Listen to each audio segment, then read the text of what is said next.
Morning class. Ngayon ay darako na tayo sa lesson 2 ng ating subject na epistles of John. So dahil sa one chapter lang yung 2nd John at 3rd John, ito muna yung ating uunahin. Iiwanan natin yung 1st John dahil medyo marami-rami siya. So, unahin nating tapusin yung 2nd John. Itong 2nd John, ang una nating hahanapan ng kasagutan dito ay, to whom is this epistle written? Kanino ito in-address? Sino talaga ang sinusulatan ni Apostle John sa letter niyang ito sa 2nd John?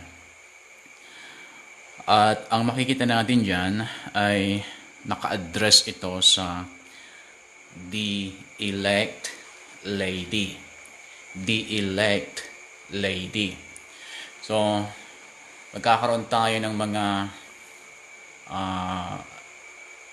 dalawang thoughts or dalawang ideas kung ano ang at kung sino ang kanyang tinutukoy dito sa elect lady. So titinan natin yung book of 2nd John.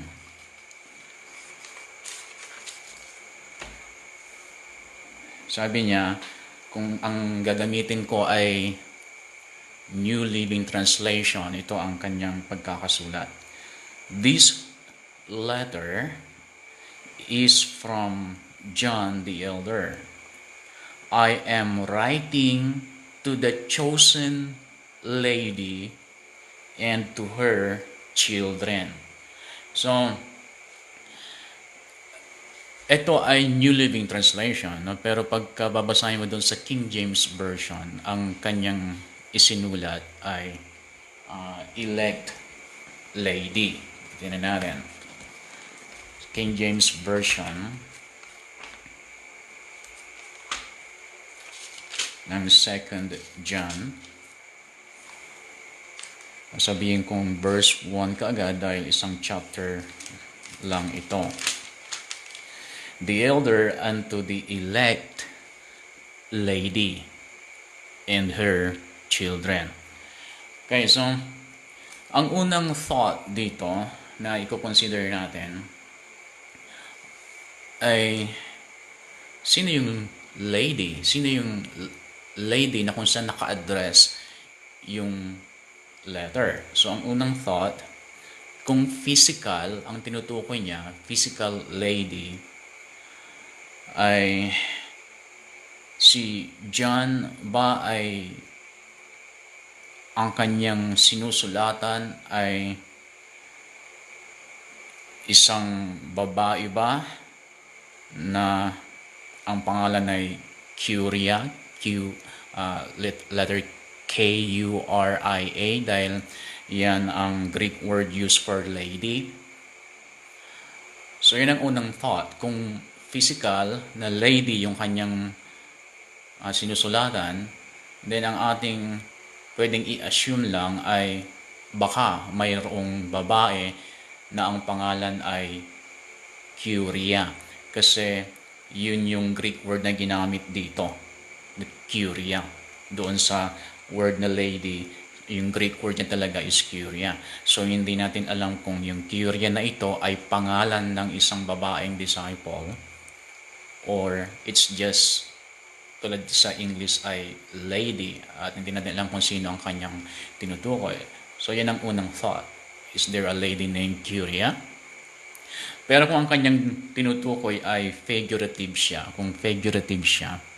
ang ibig sabihin ay ang tinutukoy niya ay the whole church, the church, kasi ang church ay tinawag na bride of Christ. So, ang bottom line pa rin nito ay siyempre hindi natin alam. We're not sure about that. Pero pwede natin i-consider nga yung dalawang thoughts na ito at either one, or kung ito man dalawa ang kanyang tinutukoy, then palagay ko safe pa rin tayo kasi yung message niya is applicable to the whole church. Okay?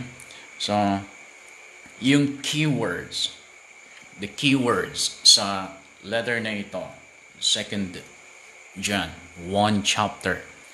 Yung keywords dito, number 1, love. Yung word na love dito, pag King James Version yung gamit ninyo, 4 times. 4 times na nabanggit yung word na love. Doon sa verse 1, mababasa niyo na kaagad yung word na love. Sabi niya, the elder unto the elect lady and her children, whom I love. And then doon sa verse 3, grace be with you, mercy and peace from God the Father and from the Lord Jesus Christ, the Son of the Father, in truth and love.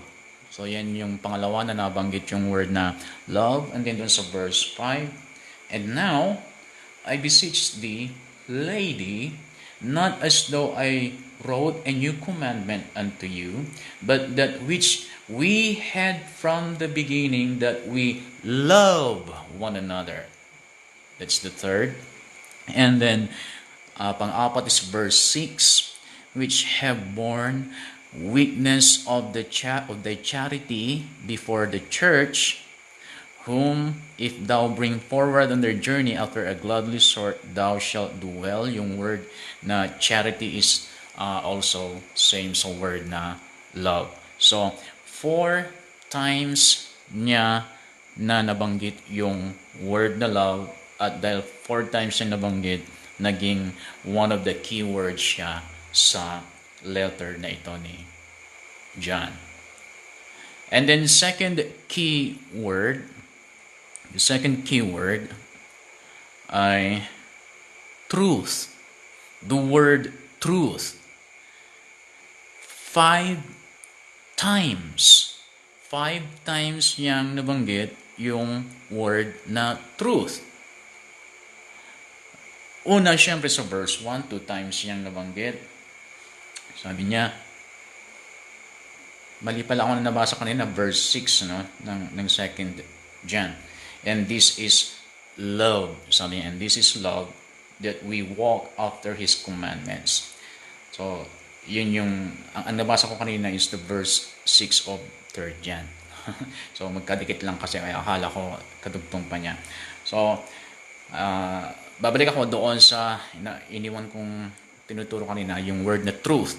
Doon sa verse 1, 2 John, verse 1, 2 John, the elder unto the elect lady and her children, whom I love in the truth, and not I only, but also all they that have known the truth. So, yan ang pangalawa. Ang pangatlo ay sa verse 2 rin, for the truth sake, sabi niya, which dwelleth in us and shall be with us forever. Verse 3, grace be with you, mercy and peace from God the Father and from the Lord Jesus Christ, the Son of the Father, in truth and love. So yan yung pang-apat. And then pang-5 sa verse 4, I rejoice greatly that I found of thy children walking in truth. Dahil 5 times na nabanggit yung word na truth, and then yan din ang dahilan kung bakit isa rin siya sa mga naging keywords sa book of 2 John, the epistles of 2 John. So, ang theme, kailangan yung isulat ito, the theme of this book, 2 John, teaching concerning the duty of obeying the truth. Teaching concerning the duty of obeying the truth and avoiding fellowship and association with enemies of the church. Kaya ulitin ko para maisulat ninyo ng maayos.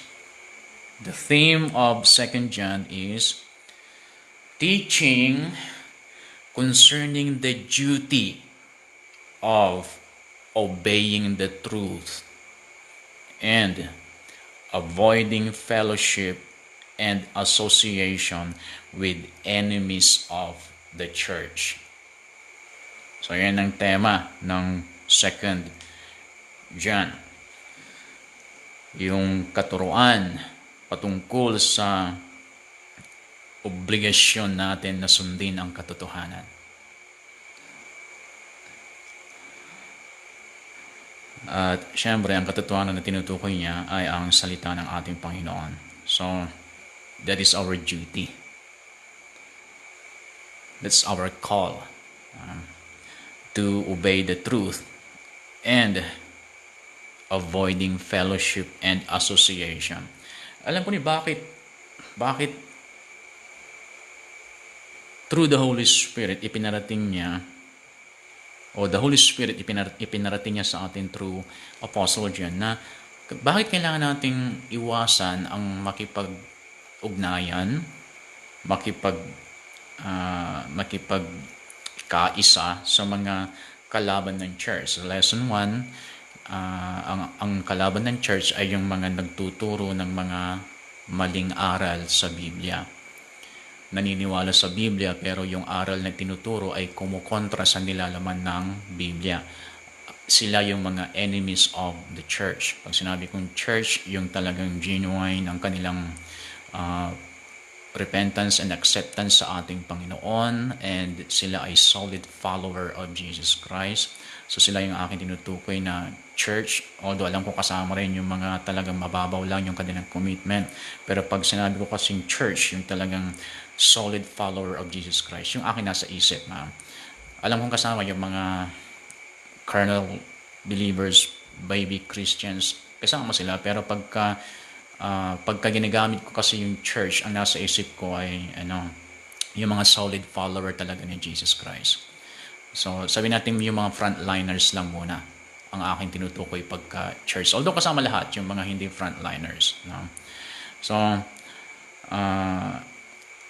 ang naapektuhan kasi kaagad ng mga tinatawag nating enemies of the church are the frontliners.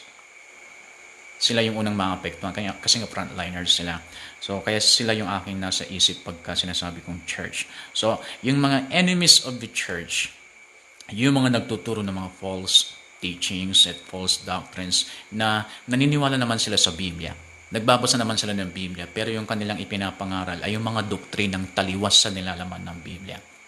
Dahil hindi lahat ng nagbabasa, nangangaral ng Biblia ay talagang yung kanyang itinuturo ay yung totoong nilalaman ng Biblia. Yan, so, bakit sinabi ng Holy Spirit through Apostle John na kailangan nating i-avoid ang makipag-fellowship sa kanila? Alam niyo kung bakit? Kasi eventually makukontaminate tayo doon sa kanilang doktrina.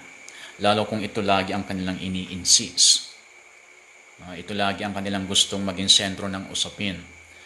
So eventually, hindi naman natin tinatanggap talaga yung kanilang mga tinuturo. Pero magkakaroon ng konting doubt sa atin tuloy doon sa mga pinaniniwalaan nating katuruan ng Biblia. At kung nangyari yon, then unti-unti na yan pati attitude and character ay mamumold na rin tayo sa pagkatao nila.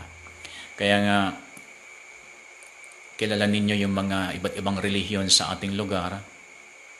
Alam nyo kung sino yung kaanib ng isang simbahan kasi halos pare-parehas sila ng style. Diba? Kasi nagre-reflect sa kanila yung kung sino man yung nag-aalaga sa kanilang pananampalataya. Kung sino man yung nagtuturo sa kanila. Kung sino man yung nagbibigay ng aruga doon sa kanilang pananampalatayang pinanghahawakan. Nagre-reflect sa kanila. Kaya alam mo kaagad kung ano ang relihiyon nila dahil halos magkakaparehas sila na nandoon sa loob ng isang simbahan. Yan kaya nung wala pang pandemic, may mga pumupunta sa bahay-bahay at may mga kilala ako na in-entertain nila yung mga nangangaral na ito at nung una sinasabi nila na naniniwala din sila sa paniniwala natin. Kaya nakikinig lang ako sa kanila. So, yun ang kanilang unang sinasabi. Pero habang tumatagal, pagka na-corner mo sila, parang unti-unting kinokontra na nila yung dati mong tinuturo sa kanila. Kasi unti-unti nang tumutubo yung naitatanim na maling doktrina sa kanila. Kaya it's better to avoid them.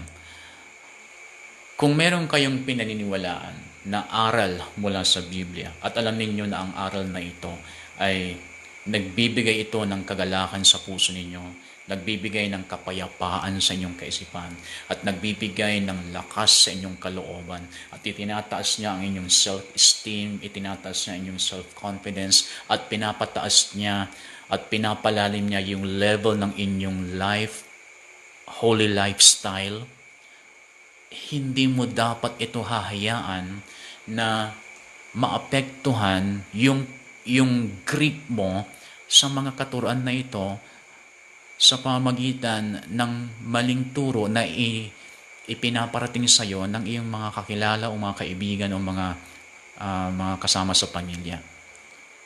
Kung alam mo na ang katuruan ng Biblia na iyong unang tinanggap na ay nagkaroon siya ng malaking pagbabago sa buhay mo, and then walang dapat kang ibibigay na panahon o pagkakataon na ito ay pakawalan pa.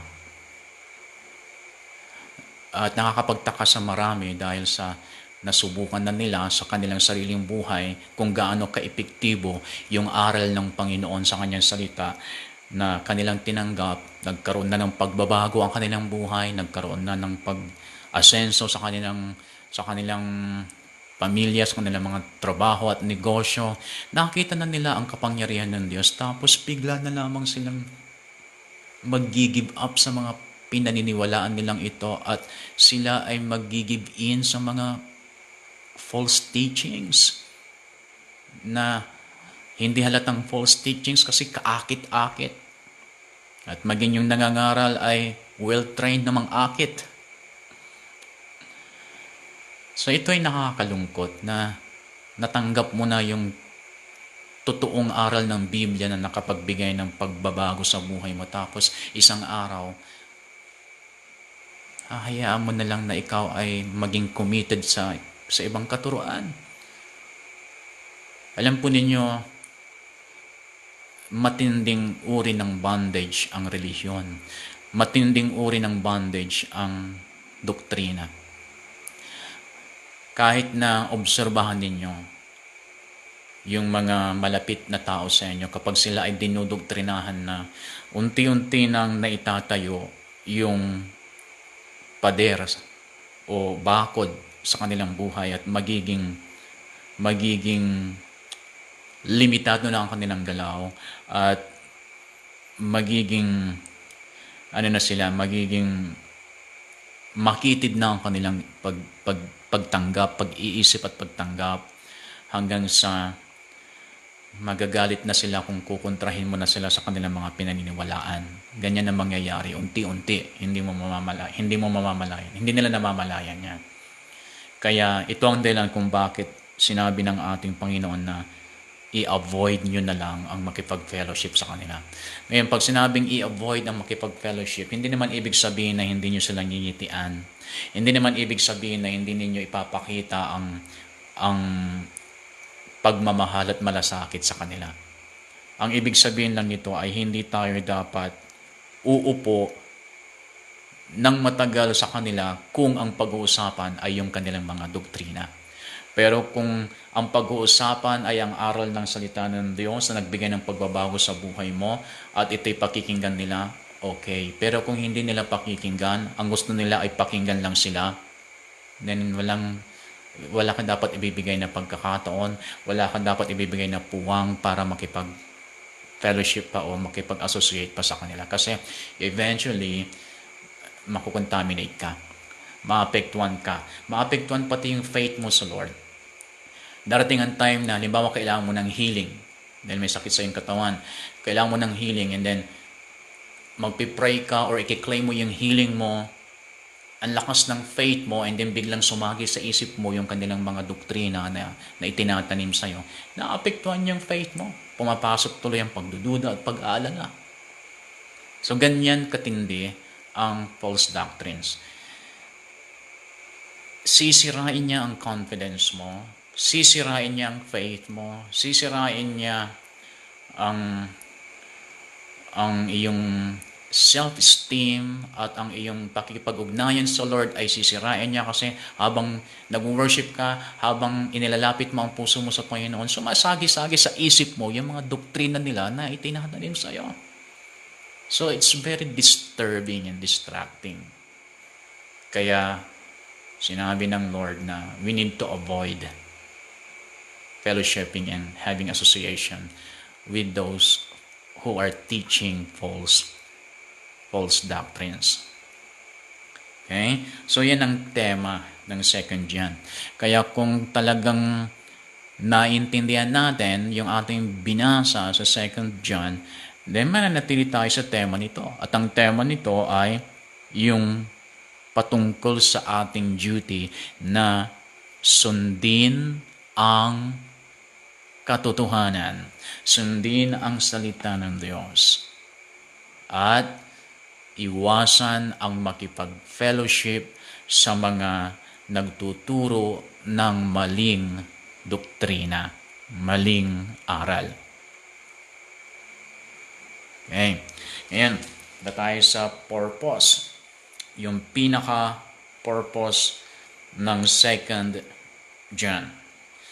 Number 1 purpose of 2 John, kung bakit ito sinulat ni Apostle John, is to warn against heresy. To warn against heresy. Pag sinabing heresy, yung mga baluktot na paniniwala o baluktot na pinaniniwalaan, yung walang matibay na pundasyon, walang katotohanan, taliwas. So, ito ang purpose ng letter ni John na ito, ang bigyan tayo ng babala na meron talagang maglalapit sa atin ng baluktot na paniniwala. Kaya, dapat maging aware tayo dyan, saan man tayo naroroon, saan man tayo pupunta, hindi tayo basta-basta nagbubukas ng pagkakataong tumanggap ng anumang ibabahagi nila sa atin. Ako mismo, personally, ay may mga times na nakinig ako sa mga maling doktrina at ako, masyadong distractive siya sa aking devotion sa Lord, sa aking pag-share ng gospel. Very destructive siya kapag sumasagi sa isip ko yung kanilang mga doktrina. Kaya, warning, the purpose of this book, the first purpose of this book, 2 John, is to warn us against heresy. Okay? Pangalawa, to warn hospitable Christians about entertaining false teachers. Ito. Maraming mga believers na talagang sadyang mapagtanggap sila ng tao sa kanilang sarili, sa kanilang bahay, sa kanilang opisina. Ito yung mga klase ng tao na hindi sila marunong magsabi ng hindi. May mga taong ganito at ang mga false teachers, sasamantalin nila ito. Alam nila yung part yun ng kanilang training na, ito si brother, si sister, hindi siya makatanggi. Pag nagsabi ka sa kanya, oo lagi yan. So ito ay nakikita nilang weakness ng anak ng Diyos at sasamantalahin nila yung weakness na ito. Dahil hindi tayo marunong magsabi ng hindi, so ang time natin ay lalamunin nila. At marami na akong mga naobserbahan na mga hospitable believers, may mga teachers na galing sa ibang lugar na may mga daladalang maling doktrina at dahil sila yung napiling tutuluyan ng ministers ay hindi sila makahindi kahit labag sa kanilang kalooban. Iba masaya naman sila, sobrang saya nilang tumanggap ng mga nagtuturo. Then ang mga hospitable believers na ito, eventually sila ay nawala sa real faith. Sila ay nawala sa church ng ating Panginoon. So ito ay warning sa atin. Hindi masama ang maging hospitable tayo. Ang hospitality ay biblical yan. We need to receive and accept people sa ating puso, sa ating bahay. Subalit, kung sila ay may daladalang maling doktrina, iyon ay magbibigay sa ating kaagad ng signal na wala silang karapatan na manatili sa ating tahanan. Dahil ito ay usapan na ng spiritual na pagkasira. At kapag nasira ang spiritual foundation ng iyong pamilya, babagsak na yung pamilya mo. Kawawa na kapag nasira ang spiritual foundation ng faith. Kaya kahit gaano sila kabait na ipinapakita nilang mabait sila, tandaan po ninyo, sinabi ng Biblia, may mga mangangaral na para silang tupa kung humarap pero sa loob ay lobo. So, be careful sa mga patutuloyin ninyo sa inyong bahay. Ayan, kung ang nakituloy sa bahay ninyo, meron siyang daladalang aral na hindi sumasalungat sa aral na naituro na sa inyo, na nakapagbigay ng pagbabago sa buhay ninyo, then masaya kayong tumanggap sa kanila. Huwag ninyong hayaan na masaktan ang mga lingkod ng Diyos o anak ng Diyos dahil sa hindi natin sila napagbigyan. Kung alam naman natin na meron tayong kayang ibigay yung kanilang pangangailangan. Mayroon na rin akong mga naobserbahan na hindi sila tumatanggap ng mga lingkod ng Diyos. At hindi sila tumatanggap hindi sila hospitable. At unti-unti nakita ko ang pagbagsak ng mga kapatiran na ito. Maging iba ay mag-graduate na hindi sila naging hospitable. Ang iba ay sobrang pagka-hospitable nila, kaya kung ano-anong mga nahiyaan nilang pumasok sa kanilang tahanan at sa kanilang puso. At hanggang ngayon ay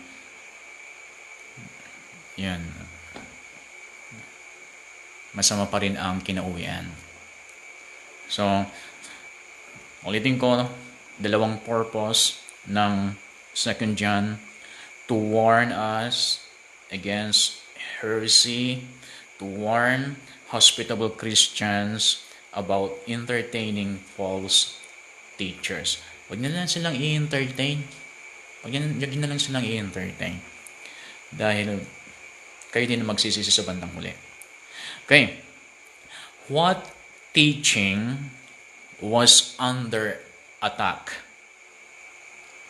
What teaching was under attack? Nung ito ay sinusulat ni Apostle John, yung second John. Ano ang teaching sa Church of the Lord Jesus Christ na inaatake ng mga false teachers? Siyempre, the doctrine of Christ. Sino si Kristo?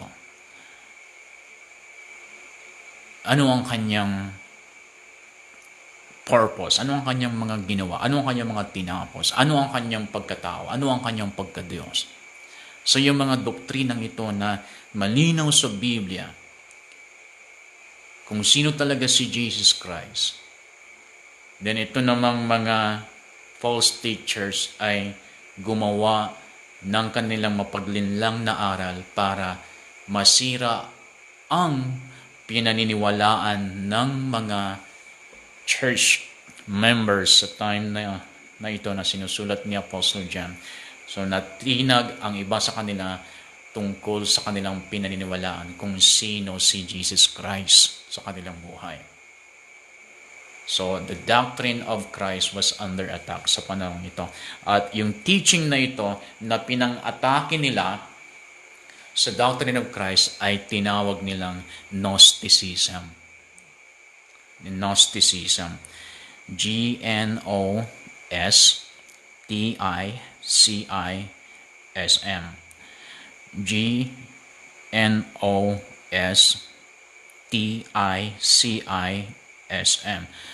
Alam niyo yung word na yan, Gnosticism. Ang dami yan sa internet. Sa YouTube, sa Google.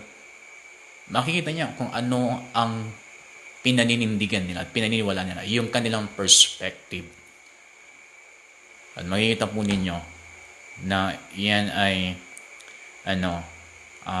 threat sa church, the enemies of the church. At nire-revise lagi, ina-upgrade lagi. May mga iba pang mga katuruan na formulate pero ang kanyang ugat ay Gnosticism. Ayan, hindi muna natin tatalakayan kasi later tatalakayan natin yan. So, sinabi ko lang yan para malaman natin yung kung anong klaseng teaching ang kanilang ginamit to attack the doctrine of Christ. Okay, so dito sa verse 7, tignan natin, 2 John, tignan niyo yung verse 7, ang sabi niya, I say this because many deceivers have gone out into the world. They deny that Jesus Christ came in a real body. Such a person is a deceiver and an antichrist. So, tignan niyo verse 7, I say this because many deceivers have gone. That's a warning. Warning, may mga deceivers na nagsidatingan. At syempre hanggang ngayon, may mga deceivers pa rin. At very, very deceptive na silang sobra-sobra ngayon. Dahil sa natutunan na nila the science of preaching, the art of preaching. Kaya kahit hindi sila tunay na ministers ng ating Panginoon, kaya nilang mag-preach, kaya nilang mag-minister scientifically. Pero syempre, walang anointing. But they are copying the anointing. Yung mga, meron silang mga videos ng mga anointed preacher. Style, the way na mag-deliver ng words, the way na mag-present ng gospel, ginagaya. Pati pananamit, ginagaya. Hand movement, eye contact, sometimes using sweet words. Nako, gayang-gaya nila. Very deceptive ang kanilang dating.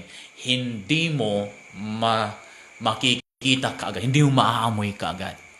Actually, meron ako napanood na isang video dati na pinagtripan ang church na ang ginawa nila ay nagpanggap. Gumawa sila ng nagkaisa sila, yung isang kasama nila, ginawa nilang pastor. Pero hindi siya tunay na pastor. Tinuruan siya how to preach, tinuruan siya how to pray, tinuruan siya paano kunin ang attention ng crowd. Alam niyo, gayang-gaya niya yung isang preacher. And then, kinontak nila yung mga churches. Ang daming nagbigay ng pagkakataon sa kanila na mag-preach sa kanilang church. Kalaya mo, pinag-preach nila sa kanilang church, hindi talaga tunay na minister. Ay, minsan sa atin, nagkakamali tayo. Pero at least sila ay talagang minister. Nagkakamali tayo minsan ng ini-invite at kinukuha na lang natin sa prayer para maging maayos ang lahat. At kahit papano ma-straight yung ating naging baluktot na desisyon. Pero yung napanood kong ito, hindi siya talaga born again, hindi siya talaga believer ni Jesus Christ, against siya kay Jesus Christ. Pero ginaya nila ang mga tunay na preachers at nakakolekta sila ng maraming offerings. Naglayan sila sa mga tao, mangiyak-ngiyak yung mga tao, may mga natutumba, may mga nagtetestify pa na gumaling samantalang ginaya lang. So very deceptive ang enemies of the church sa ating kapanahunan ngayon. Pag sila'y mag-post ng kanilang video clip, abay akala mo totoong-totoo. Kaya nga we need to be careful. Yung warning dito ni Apostle John ay dapat mas matindi ang warning sa ating ngayon dahil sa social media. Ang daming deceivers sa social media. Kaya kung ako sa inyo, kung hindi ko alam yung background ng nangangaral, sarado muna ang aking puso. Sarado muna. Pag hindi ko talaga alam ang background ng nangangaral. Delikado. Huwag nyo nang itry. Huwag nyo nang itry na tanggapin pa yung kanilang mga tinuturo kahit na alam ninyong against na doon sa katuroang natanggap na ninyo. Kasi mamumroblema lang kayo. Aapektuhan niya. Ang mahirap yan kung ikaw ay darating sa pangangailangan tapos kailangan mong gamitin ng faith mo. And then yung ginamit mong faith mo, naapektuhan ka kasi sa mga false teachings na tinanggap mo. Okay, so dito sa verse 9, sabi niya, anyone who wanders away from this teaching has no relationship with God. Yung mga lumalayo daw sa mga katuroan na tungkol sa Panginoon. Sabi niya, walang totoong relasyon ito sa Diyos. But anyone who remains in the teaching of Christ has a relationship with both the Father and the Son. Kalay mo, yung teachings na panghahawakan mo, doon nakasalalay kung talagang totoo ang relationship mo sa God the Father and God the Son. So, hindi pwedeng maging maayos ang relationship mo sa Father and Son Jesus Christ kung ang teachings na pinanghahawakan mo ay hindi maayos. Ang kaayusan ng relationship sa ating Panginoon ay bunga ng ating pagkakaroon ng maayos na katuroan. Kung hindi maayos yung katuroan na tinanggap mo, hindi magiging maayos ang relationship mo sa Ama at sa Anak. Kahit anong gawin mo. At kung hindi maayos ang relationship mo sa Panginoon, then natural, hindi magiging maayos ang iyong lifestyle. Kaya tingnan niyo yung mga nagsasabing totoo ang kanilang paniniwala. Ano ang lifestyle nila? Bagsak ang lifestyle, di ba? Pero magagaling sa Biblia, magagaling sila sa kanilang doktrina. Pero yung lifestyle nila, bagsak. Kaya ang talagang may tunay na relationship sa God, dahil sa meron siyang maayos na katuruan, at dahil maayos ang kanyang katuruan, maayos ang kanyang relasyon sa Diyos, maayos ang kanyang buhay. Ayan. So, verse 10, sabi niya, if anyone comes to your meeting, ito naman, attend ng service ito, If anyone comes to your meeting and does not teach the truth about Christ, don't invite that person into your home or give any kind of encouragement. Matindi yung kanyang, yung kanyang instruction pagdating sa mga false teachers. Grabe, no? Okay, so bibilisan natin, naubos yung oras natin. Ngayon ay pupunta na tayo sa 3 John. Sa 3 John naman, ito ay sinulat para kay Gaius. Si Gaius. Kaya dito sa 3 John, kung titignan nyo yung verse 1, sabi niya, "Greetings. This letter is from John the Elder. I am writing to Gaius, my dear friend, whom I love in the truth."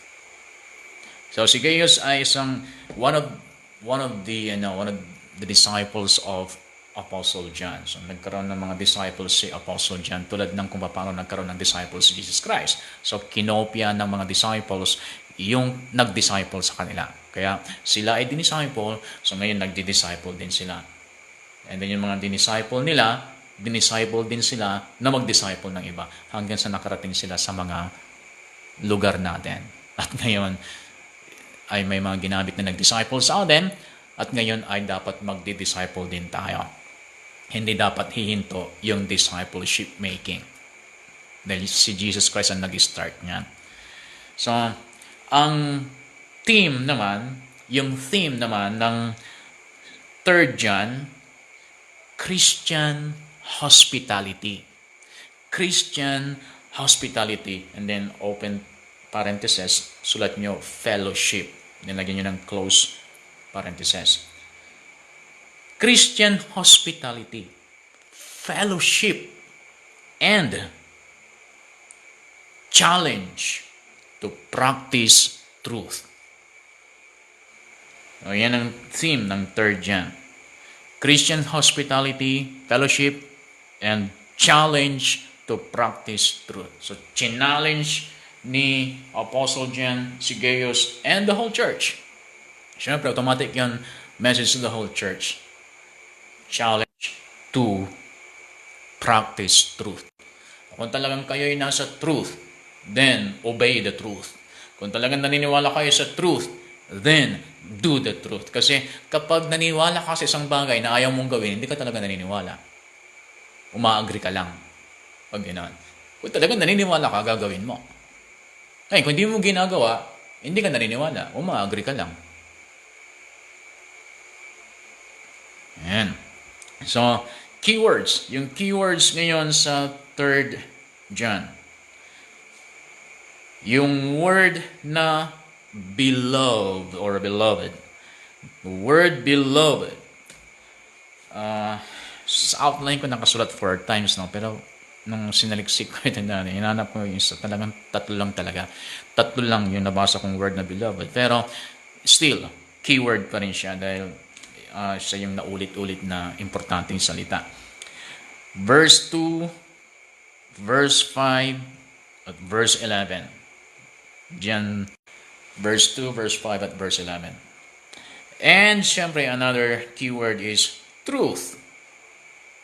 Palain mo, 2 John, truth, keyword na siya. And then sa 3 John, truth ulit. Si John din ang nagsulalabasa dan magiging malungkot sila. Walang satisfaction, walang contentment sa mundo. The word truth, verse 1, verse 3.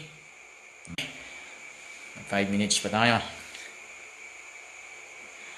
Yung main points of the episode, 2 John. Main points. Number 1, yung main point niya, yung commendation of Gaius. Commendation. An example of servanthood. So, kinukommend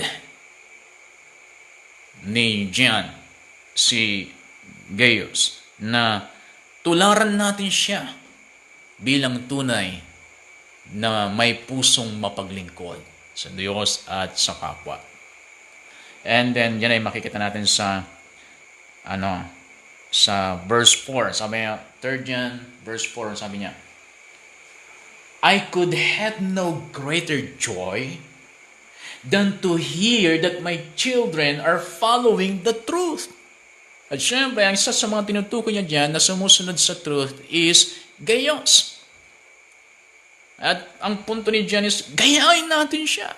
Gayahin natin yung mga sumusunod talaga sa katotohanan. At sabi ni John, doon ako masaya kapag ang aking mga disciples ay sumusunod sa salita ng Diyos. Yun ang nagpapasaya sa akin. Di ba ganun? Yung ating mga naakay sa Lord, pag sila ay lumalago, sila ay nag-a-apply ng Word of God sa kanilang buhay, natutuwa tayo, di ba? Yan ang nagbibigay sa atin ng greater joy. And then, last, pangalawa na main point, yung condemnation ni Diotrephes. Condemnation ni Diotrephes. Si Diotrephes, Diotrephes,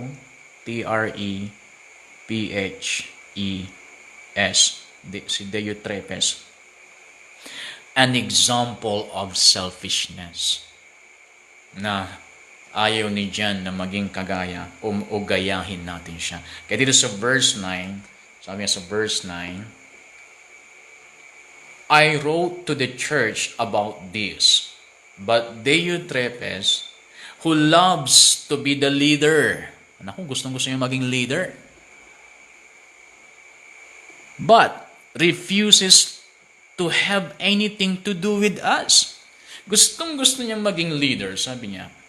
Pero kami na mga leaders niya, wala man lang siyang nagagawa para sa amin at ayaw niyang gumawa ng mabuti para sa amin na mga leaders niya. Wala siyang concerned, wala siyang care, wala siyang pagmamahal at malasakit sa kanyang leaders. Mali po yun. Alam po ninyo ako, may mga kinikilala akong leaders. Gagawin ko ang lahat. Yung mga request nila kahit mahirap. Kaya nga siyempre si Pastora Karen, siya talagang nag-atas sa akin na magturo sa inyo, sa Rema. Kaya kahit nang wala pa yung pandemic, dahil gusto ni Pastora Karen na talagang magturo ako 2 times a week. Hindi ko alam kung may nakagawa na yon or may makakagawa. 2 times a week from Pangasinan to Tarlac. Bibiyahit para magturo. Alam niyo kung bakit? Kasi ginagawa ko para sa Panginoon yun at syempre yung respeto ko sa mga kinikilala kong leader. Gagawin ko ang lahat ng kanilang mga request sa akin. And then sa mga iba pang ministers na tinuturing kong leader ko, na tinuturing kong mentor ko, sa mga request nila, mayroong isang minister na kinikilala kong leader ko na mayroon ng paraan para magawa ko yung kanyang request. Dahil leader ko siya, kailangan kong gumawa ng mabuti sa aking leader. Kaya tinuturuan ko mismo, sila mismo.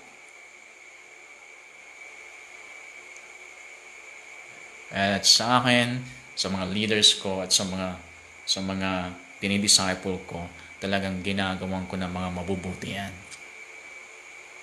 Hindi tayo dapat maging kagaya ni Dio. Ito muna tayo magtatapos ng ating lesson 2. Again, you are blessed.